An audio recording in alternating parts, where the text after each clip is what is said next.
Hai everyone, welcome back to my channel. Apa kabar kalian hari ini?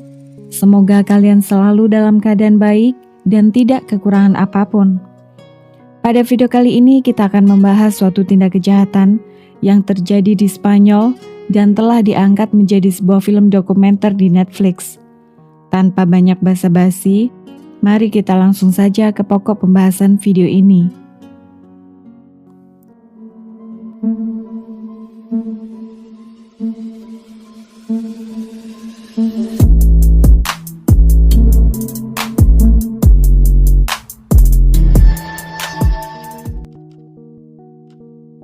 Kasus kejahatan ini terjadi di kota Santiago de Compostela, Spanyol. Santiago de Compostela adalah sebuah kota kuno yang berada di wilayah Galicia, terkenal sebagai rute ziarah bagi umat Katolik. Kota ini memiliki banyak bangunan indah dengan arsitektur Romanes Gothic. Kota kecil ini memiliki penduduk 100.000 jiwa. Di sana tinggal sepasang suami istri bernama Alfonso Bastera dan Rosario Porto yang menikah pada bulan Oktober 1996. Ayah Rosario adalah Francisco Portomelo, adalah seorang pengacara ternama dan ibunya bernama Maria Ortega, seorang profesor ahli sejarah yang mengajar di Universitas Santiago. Keluarga Rosario hidup sangat berkecukupan dan cukup berpengaruh di kota Santiago de Compostela. Setelah besar, Rosario mengikuti jejak ayahnya dan menjadi seorang pengacara. Sedangkan Alfonso Bastera berprofesi sebagai seorang jurnalis dan besar dari keluarga yang biasa saja. Setelah menikah cukup lama, Rosario divonis menderita suatu penyakit sehingga dia tidak dapat melahirkan. Berita ini tentu saja memupuskan harapan mereka untuk memiliki anak sendiri.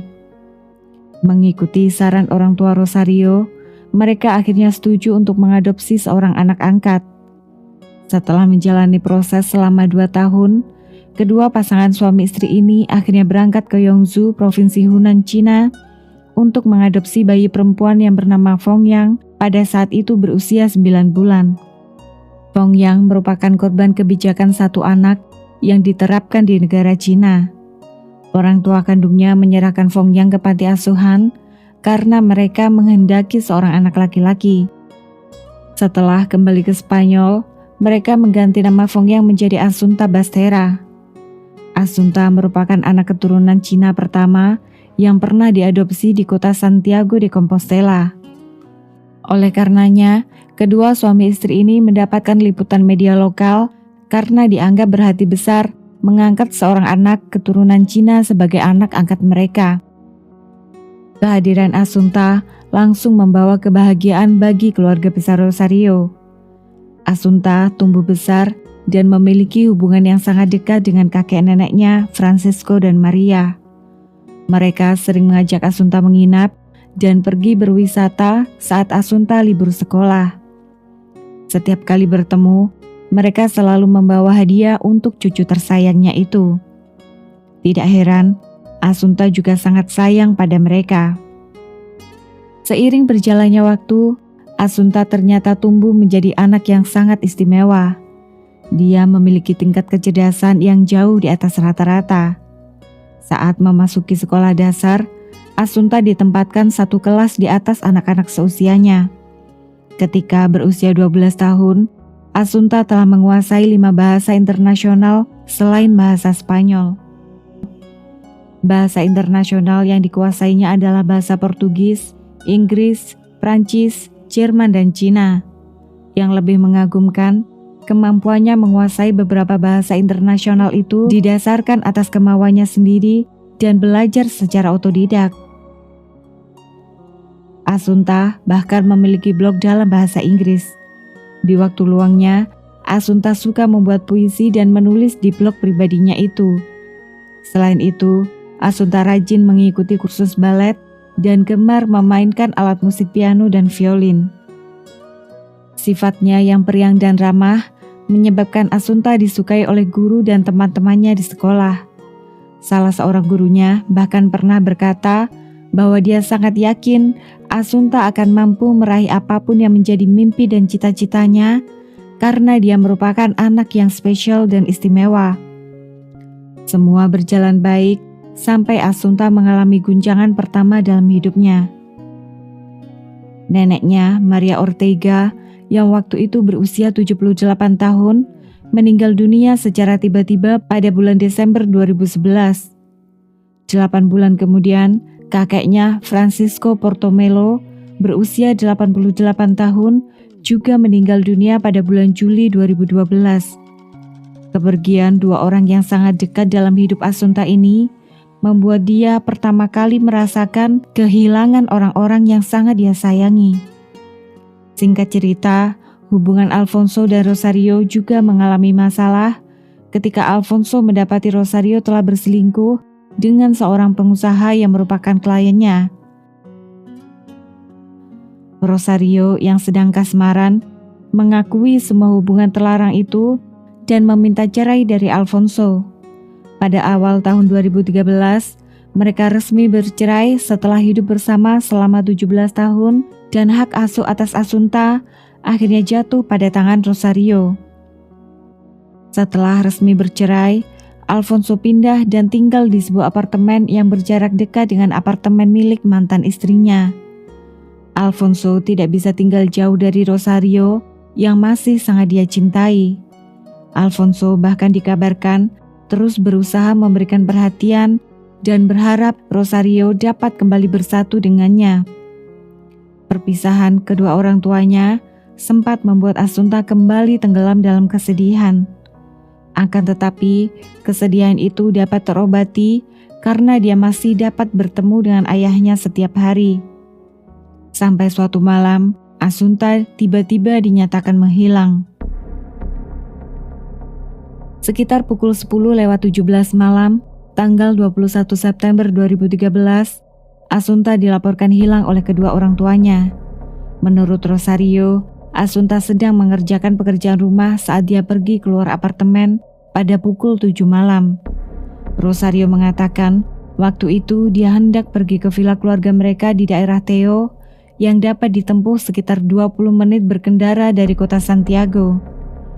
Setelah menyelesaikan urusannya di sana, Rosario mengaku langsung pulang ke apartemen dan dia tiba sekitar pukul 9:30 malam. Saat itu, Assunta sudah menghilang dari apartemen tempat tinggal mereka. Rosario kemudian menghubungi Alfonso yang sedang berada di tempat tinggalnya dan mengajak dia untuk membuat laporan polisi. Sekitar pukul 1:30 pagi, Assunta akhirnya ditemukan oleh dua pejalan kaki dalam keadaan sudah tidak bernyawa di sebuah daerah yang sepi sekitar 5 km dari villa keluarga mereka di daerah Teo. Saat ditemukan, Assunta berbaring di atas rumput mengenakan kaos putih dan celana panjang berwarna gelap.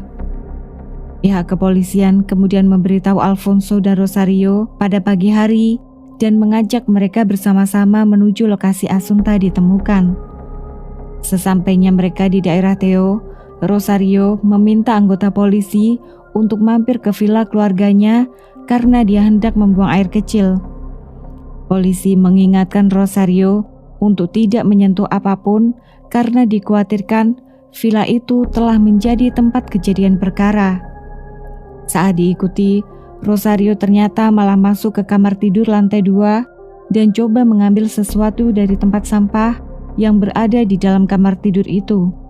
Anggota polisi yang mengikuti dari belakang segera menghentikan Rosario dan mengamankan tong sampah itu.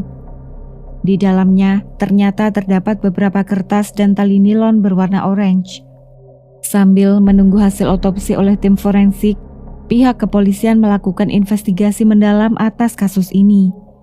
3 hari kemudian, pada tanggal 24 September 2013, Rosario ditangkap oleh pihak kepolisian saat upacara pemakaman Assunta. Sehari kemudian, Alfonso Bastera juga ditahan oleh pihak kepolisian dengan dugaan berkonspirasi menghilangkan nyawa anak angkatnya. Penangkapan mereka mengejutkan banyak orang yang memiliki kesan baik terhadap kedua orang ini. Mereka terlihat sangat menyayangi Assunta. Demikian juga sebaliknya, Assunta terlihat sangat dekat dengan kedua orang tua angkatnya itu. Beberapa bulan kemudian, persidangan atas kasus ini dimulai. Rosario mengubah pengakuannya terdahulu bahwa Assunta sedang berada di apartemen ketika dia pergi keluar saat sebuah rekaman CCTV memperlihatkan Assunta berada di mobil dengannya saat berkendara ke villa di daerah Theo. Rosario mengaku Assunta memang sempat ikut bersama dirinya pergi ke villa. Akan tetapi, saat di tengah perjalanan, Assunta meminta pulang karena ingin mengerjakan pekerjaan rumah. Setelah mengantar Assunta pulang, Rosario mengaku pergi ke sebuah toko olahraga untuk membeli keperluan balet anaknya dan mampir ke sebuah pom bensin. Ketika polisi mengkonfirmasi toko olahraga tersebut dan memeriksa rekaman CCTV jalan raya, mereka tidak menemukan bukti bahwa Rosario pernah berada di tempat-tempat yang telah dia sebutkan.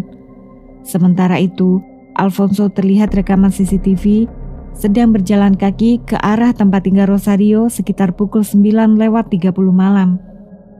Jaksa penuntut curiga bahwa Alfonso sudah berada di villa dan menunggu kedatangan Rosario dan Assunta pada malam itu. Di pengadilan diungkapkan bahwa ponsel milik Alfonso dan Rosario ditemukan dalam keadaan tidak aktif antara pukul 7 dan pukul 9 malam. Sehingga pihak kepolisian tidak dapat memastikan keberadaan mereka pada saat itu. Alfonso dan Rosario diduga menghilangkan nyawa Assunta antara pukul 7 hingga pukul 9 malam di villa keluarga mereka di Theo. Setelah Assunta tidak bernafas, mereka kemudian pergi keluar dari villa dan membiarkan jasad Assunta tergeletak di sebuah jalan yang jarang dilalui orang. Mereka sama sekali tidak menyangka beberapa jam kemudian ada orang yang lewat dan menemukan jasad Assunta. Setelah itu, Rosario diyakini pulang ke apartemen dan membuat sandiwara jika Assunta menghilang. Sedangkan Alfonso yang mengaku tidak kemana-mana pada malam itu, terlihat rekaman CCTV sedang berjalan menuju apartemen Rosario untuk bersama-sama pergi ke kantor polisi melaporkan kehilangan Assunta. Hasil pemeriksaan forensik pihak kepolisian kemudian menyatakan bahwa Assunta meninggal dunia diakibatkan karena asfisia atau kehabisan nafas. Saat ditemukan, pada tangan dan kaki Assunta terdapat ikatan tali berwarna orange seperti tali yang ditemukan dalam tong sampah di villa keluarga mereka. Mereka juga menemukan kandungan obat tidur yang tinggi dalam tubuh Assunta setara 9 kali dosis orang dewasa. Hasil pemeriksaan tim forensik ini kemudian dikuatkan oleh kesaksian guru balet dan guru musiknya yang mengatakan bahwa Assunta kerap mengantuk dan tertidur saat sedang berada di ruang kelas. Ketika pihak sekolah mengkonfirmasi hal ini kepada Alfonso dan Rosario, mereka mengatakan telah memberikan obat untuk mengatasi alergi yang diderita Assunta. Sedangkan saat persidangan, dokter pribadi keluarga mereka dengan jelas mengatakan bahwa Assunta tidak pernah menderita alergi apa-apa dan dokter itu tidak pernah membuat resep obat anti alergi apapun untuk Assunta. Hasil penyelidikan pihak kepolisian juga mengungkapkan bahwa Alfonso diketahui telah beberapa kali membeli obat tidur menggunakan resep dokter dari mantan istrinya. Fakta lain mengejutkan diungkapkan dalam persidangan bahwa Assunta ternyata ditunjuk sebagai ahli waris tunggal atas harta kekayaan kakek neneknya. Jaksa penuntut yang mempelajari masa lalu Rosario mengungkapkan bahwa Rosario sebenarnya tidak ingin memiliki anak. Mereka mengadopsi Assunta karena desakan ayah dan ibunya. Semakin hari, Rosario semakin iri dengan perhatian yang diberikan orang tuanya kepada Assunta. Ketika kedua orang tuanya meninggal, dia menjadi semakin tidak senang saat mengetahui bahwa warisan mereka diberikan kepada anak angkatnya itu. Oleh karenanya, Rosario kemudian berencana menghabisi nyawa Assunta dengan bantuan mantan suaminya. Pada tanggal 30 Oktober 2015, berdasarkan bukti-bukti yang ada, Alfonso Bastera dan Rosario Porto dinyatakan bersalah telah bersama-sama menghabisi nyawa anak angkat mereka. Keduanya dijatuhi hukuman 18 tahun penjara. Walaupun demikian, Alfonso dan Rosario tidak pernah mengakui semua tuduhan yang ditujukan kepada mereka. Mereka mengaku sangat mencintai Asunta dan tidak mungkin tega mengambil nyawa anak yang sangat mereka cintai itu. Alfonso bahkan berjanji akan mencari dalang pelaku kejahatan yang sebenarnya setelah dia keluar dari penjara. Sementara itu, hampir setiap tahun, Rosario selalu memasang iklan di surat kabar lokal dan nasional saat hari kepergian Asunta. Di iklan itu dia menulis, "Asunta Fongyang, aku selalu mencintaimu. Tertanda ibumu."